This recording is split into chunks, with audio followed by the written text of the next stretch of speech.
फेकिला. केवळ आपली पोळी भाजून खाण्यासाठी या हस्तिनापुरात प्रवेश केला. म्हणे भाज्यांचं हित साधतात आणि हित आपण पाहत नाही. मग मला सांगा, आपली भगिनी म्हणजे देवी गांधारी, या गांधारीचं लग्न तुम्ही राजे धृतराष्ट्रांशी करून दिला. नक्कीच. तिचं हे पहिलेपणाचं लग्न की दुसरेपणाचं?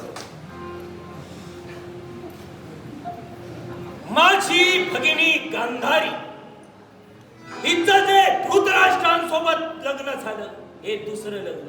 मग पहिलं लग्न कुणाशी केलं?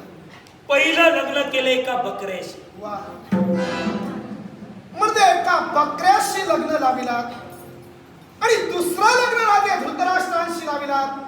म्हणजे धृतराष्ट्र राजकर्त्यांच्या डोळ्यात नाही का पाहिला? इरावण याला कारण आहे. काय कारण? माझ्या भगिनीचं भाकीतच मुळी तसं होतं.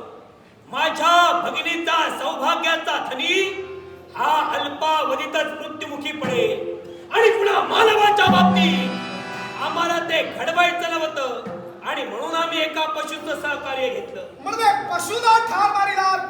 पशुला आपल्या भगिनीच्या सौभाग्याची मध्ये नवऱ्याची उपमा दिला. शरम वाटायला हवी होती. काय रे? लाज वाटायला हवी होती. वास्तविक एका मानवाचा देह चिरावा लागेल, कारण तो अल्पायुष्य ठरेल आणि मृत्युमुखी पडेल. आणि म्हणूनच केवळ एका अजाचा पशुचा बळी दिला, तो सुद्धा लग्न लावून. मी म्हणे आमच्या भगिनीचा विवाह एका अजासोबत केला. धर्मनीती बोलते अजमेध विश्वाच्या ठिकाणी चालतो आणि त्या अजाचा मेध आम्ही केला. आम्हाला लाज नाही. तुला लाज आहे? कशाची? तुझी पितृदेवता कोण? धनुर्धरी पार्थ. आणि तुझी माता कोण? माता कुरूपी माता. मग या तुझ्या मातेचा जन्म कोणत्या कुळात झाला? नागकुळात. मग जर का आम्ही मानवाचा विवाह पशुशी करू शकतो, मग तुम्ही मानवाचा विवाह जनावराशी केला त्याचं का?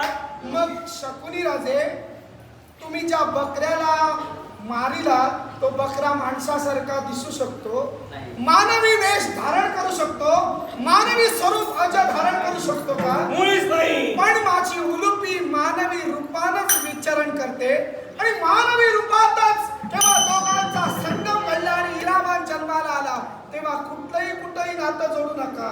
केवळ नागकन्येशी लग्न झालं, पण नागांना मानवी स्वरूप धारण करण्याचा अधिकार शिवशंकरांनी दिलाय, तो अजाला दिला नाही. ती दैवी शक्ती झाली. तो शिवशंभू महादेवांचा आशीर्वाद त्यांच्या पाठीशी आहे. मग तेच म्हणतोय, केवळ अजाबरोबर लग्न लावून, केवळ स्वतःच्या भगिनीचं लग्न लाविला आणि केवळ राजे धृतराष्ट्राला फसविला. तुम्ही या हस्तिनापुरातील विषारी नाग आहात, ते दबा देऊन बसलात आणि केवळ हे हस्ती